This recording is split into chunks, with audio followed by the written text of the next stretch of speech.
Pertanyaan yang pertama. Kata penanya,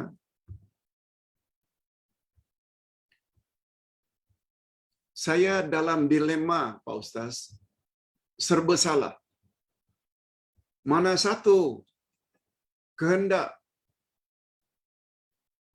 yang saya perlu beri prioriti, yang perlu saya beri keutamaan? Yang pertama, ibu kandung saya. Ini sempena Hari Raya Haji. Ibu kandung saya menginginkan supaya saya salat Hari Raya bersamanya di tempatnya, mungkin di kampungnya.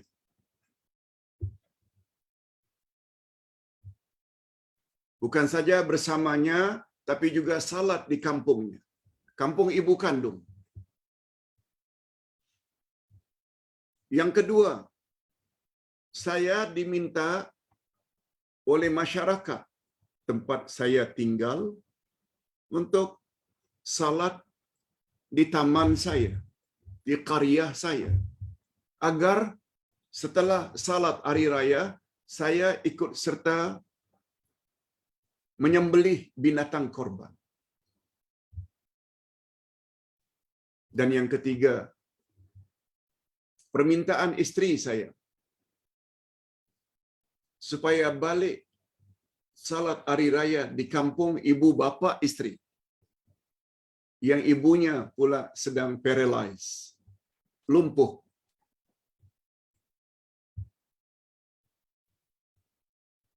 Ustaz minta izin kepada penanya, boleh tak Ustaz jawab nanti pada akhir kuliah duha, supaya dapat manfaat orang ramai. Silakan Pak Ustaz, itu lagi baik. Oke, terima kasih. Ustaz kira ada di antara pendengar yang mempunyai problem atau dilema yang sama. Ini jawaban Ustaz. Hadirin dan hadirat serta para pemirsa yang saya hormati. Di dalam Islam ada satu istilah yang dipanggil dengan aulawiyat. Aulawiyat, mana yang kita perlu utamakan. Yang wajib lebih utama daripada yang sunat. Fardu ain lebih utama dari fardu kifayah. Sebagai contoh,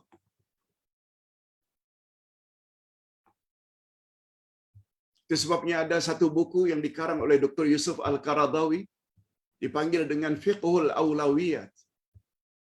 Fiqh keutamaan.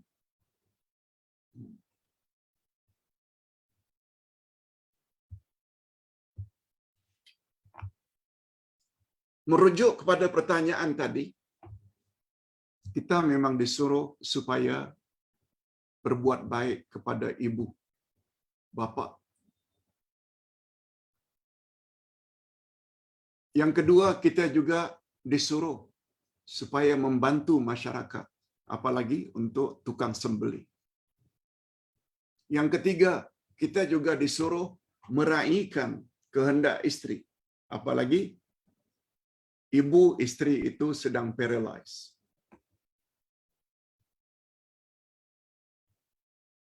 Jawaban Ustaz,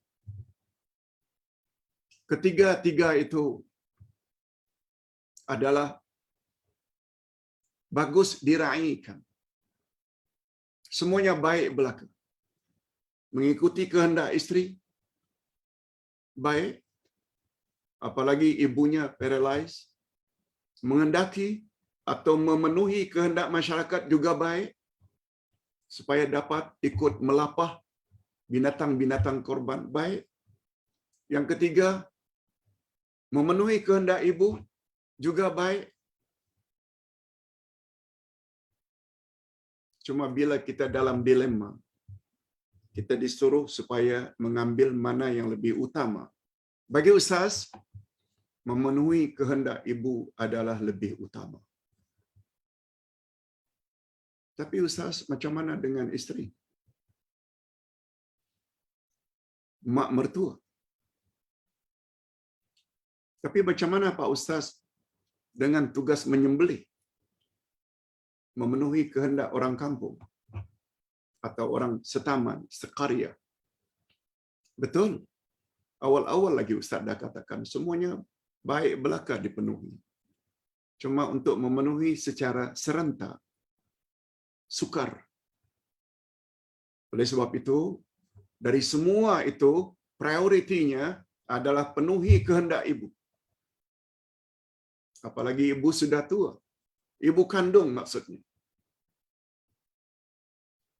Rasulullah sallallahu alaihi wasallam pernah ditanya, "Ya Rasulullah, siapakah orang yang perlu saya buat baik?" Nabi jawab, "Ummak, your mother." Ditanya lagi, "Siapa lagi?" "Your mother." Sekali lagi ditanya, "Siapa lagi?" "Your mother." 3 kali. Baru yang keempat, "Your father." Abaka. Apa makna ini? Kedudukan ibu kandung sangat tinggi.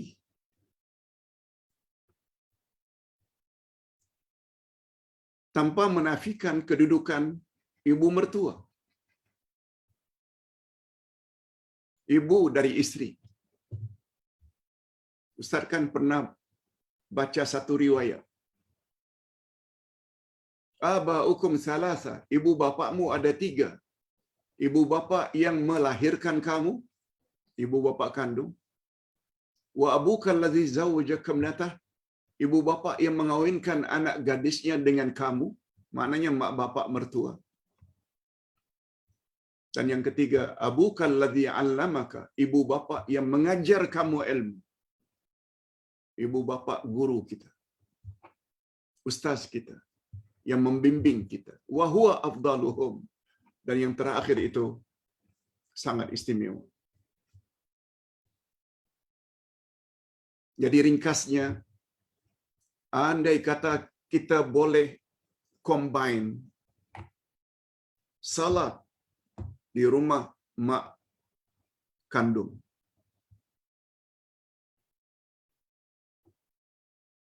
kalau tempat itu tidak jauh, balik ke taman kita untuk ikut serta menyembelih korban, kalau memungkinkan. Nah, setelah itu, hari yang sama, ziarah mak mertua, andai kata ada kemungkinan. Tapi urutan tadi, Ustaz tetap mengatakan kehendak ibu kandung hendaklah didahulukan. Karena itu prioriti. Sebab Nabi Muhammad sallallahu alaihi wasallam pernah didatangi oleh seorang lelaki. "Ya Rasulullah, tolong Tuan ikut serta saya berjihad fisabilillah melawan orang kafir. Boleh tak?"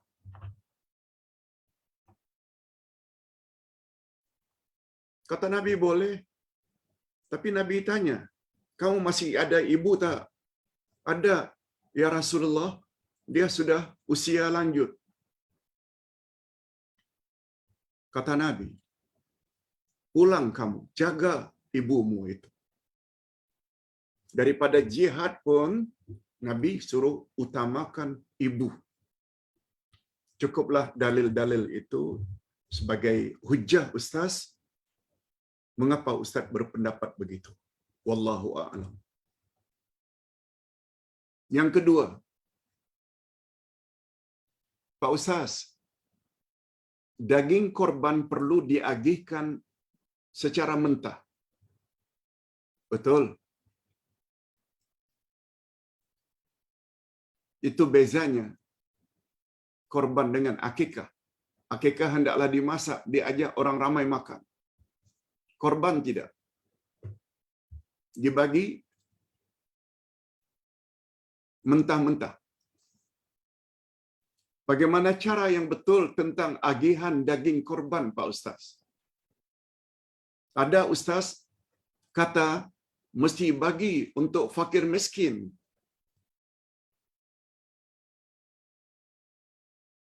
Dan untuk orang yang berkorban cukup ambil secupak saja. Maknanya secupak dengan maksud satu tampungan dua tangan ini cukup. Yang lain tu untuk orang miskin. Bagaimana pendapat Pak Ustaz kalau ada seorang ustaz yang mengatakan bagi semua untuk kamu sahibul korban cukup ambil sikit saja. Jika ada yang berbuat demikian baik, tapi tolong jangan persalahkan kalau ada orang yang berpendapat sebagaimana yang dibenarkan oleh Nabi sallallahu alaihi wasallam. Apa kata Nabi? Daging korban itu boleh kamu bagi 3. Umpamanya, seekor kambing beratnya 30 kilogram, 30 kg. Umpamanya. Boleh bagi 3.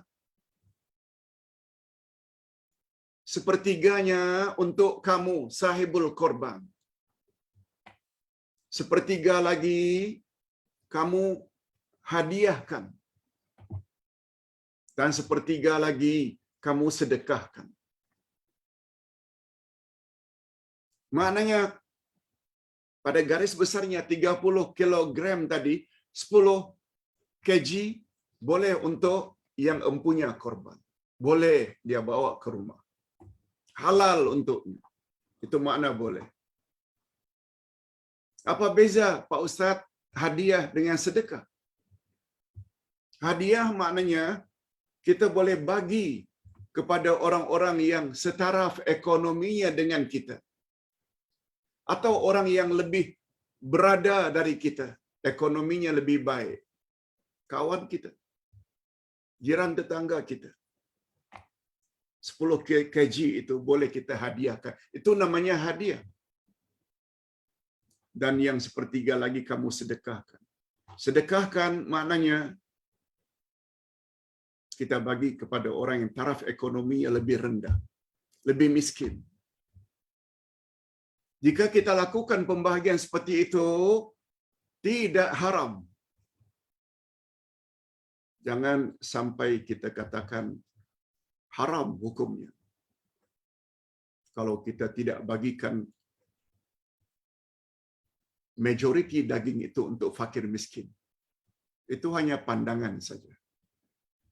Apalagi sampai mengatakan berdosa, sangat salah.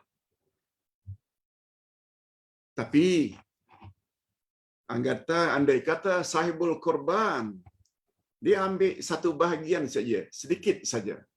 Dari 30 kilogram, dia ambil 2 kilogram ke, 3 kilogram ke, bakinya dia bagikan kepada orang-orang miskin di kampungnya atau di tamannya. Lagi bagus. Tapi jangan katakan sebagaimana yang dikatakan tadi.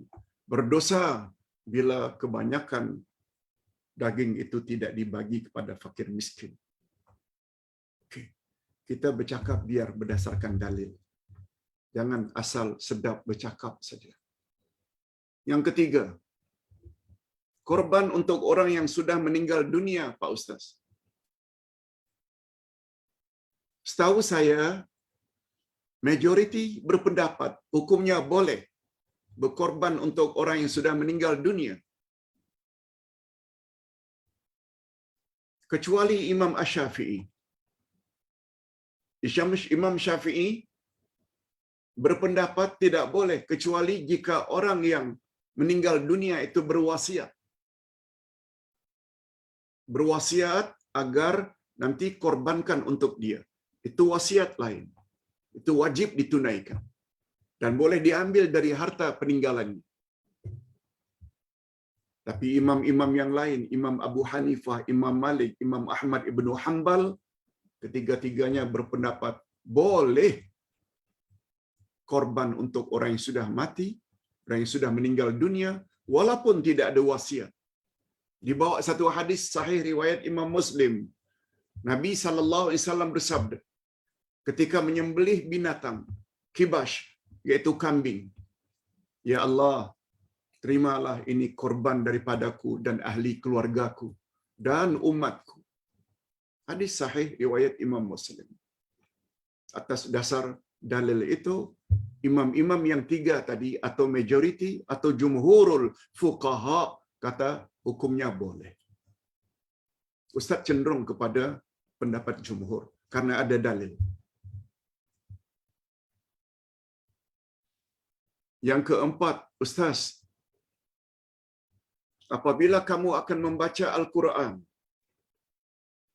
kamu hendaklah awali bacaan Quranmu itu setiap hari dengan ayat yang ke-9 dari surat Al-Hujr atau Al-Hijr yang berbunyi, A'udzubillahi minasyaitonirrajim. Inna nahnu nazzalna dzikra wa inna lahu lahafizun.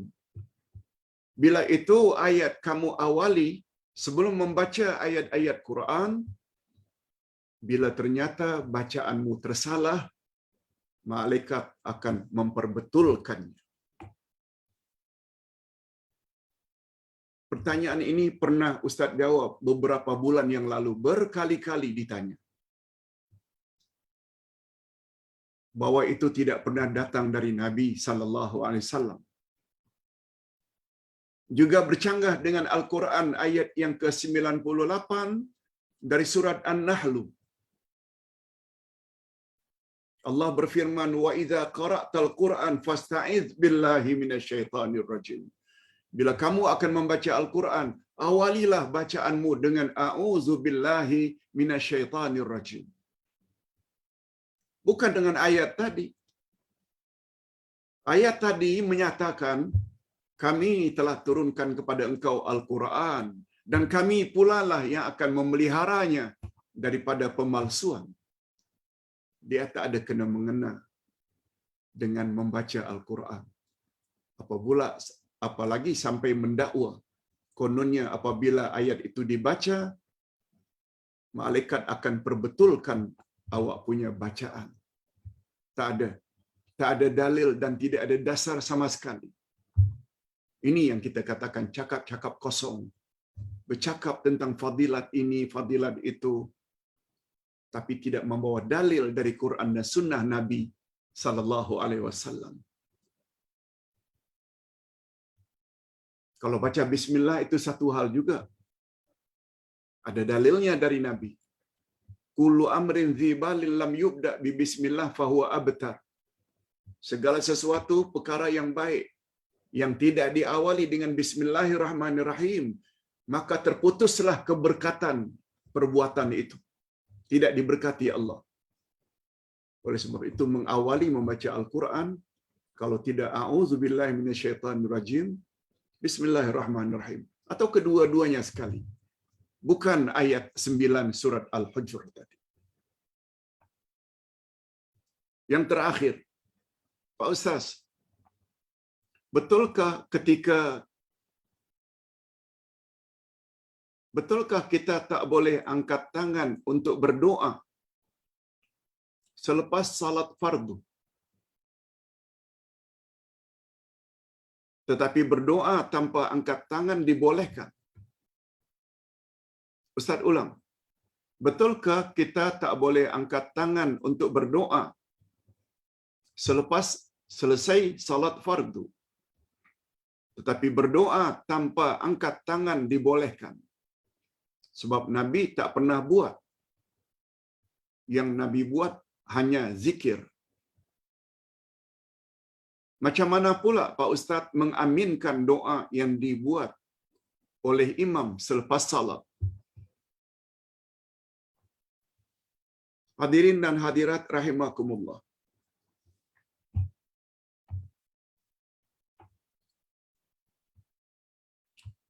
Berdoa sambil mengangkat tangan dibolehkan.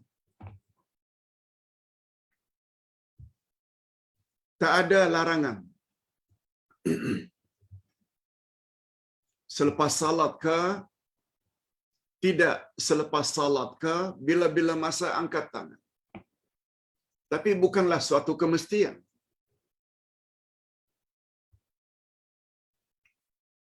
Cuma Nabi ada sebut memang, bila khatib yang habis membaca khutbah, mengakhirinya dengan doa, Nabi galakkan makmum hanya mengangkat telunjuk, bukan angkat tangan. Itu ada special hadis dari Nabi sempena mengaminkan doa khatib ketika membaca khutbah.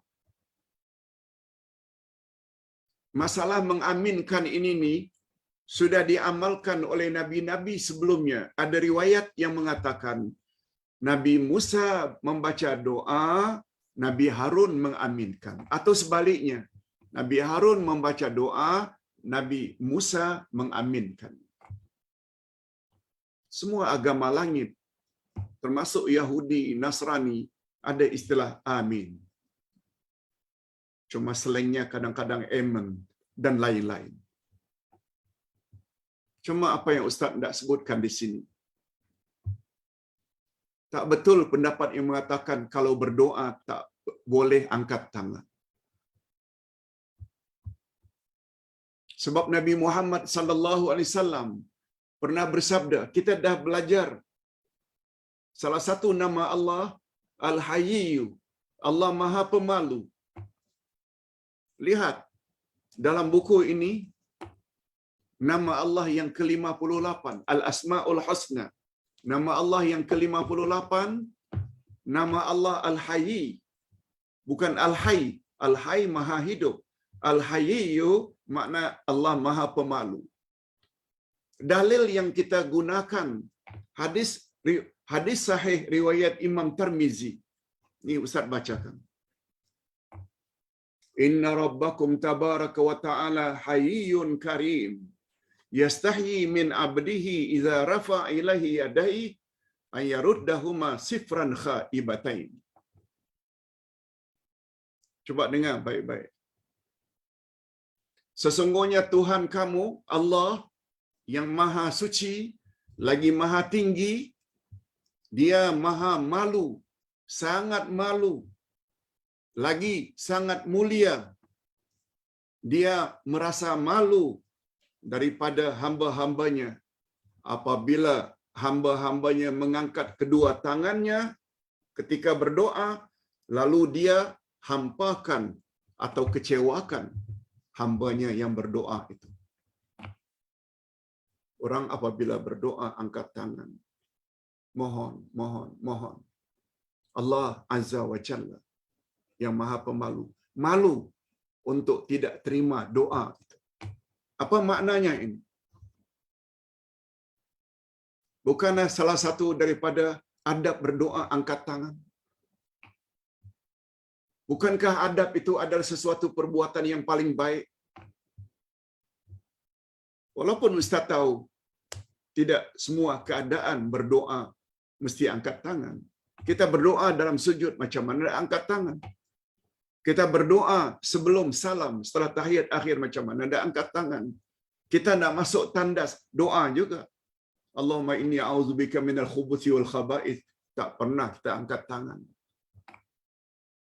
Tapi sampai mengatakan tak boleh angkat tangan, salah. Boleh. Sesekali angkat tangan, sesekali tidak angkat tangan adalah dibolehkan. Wallahu a'lam. Mudah-mudahan apa yang Ustaz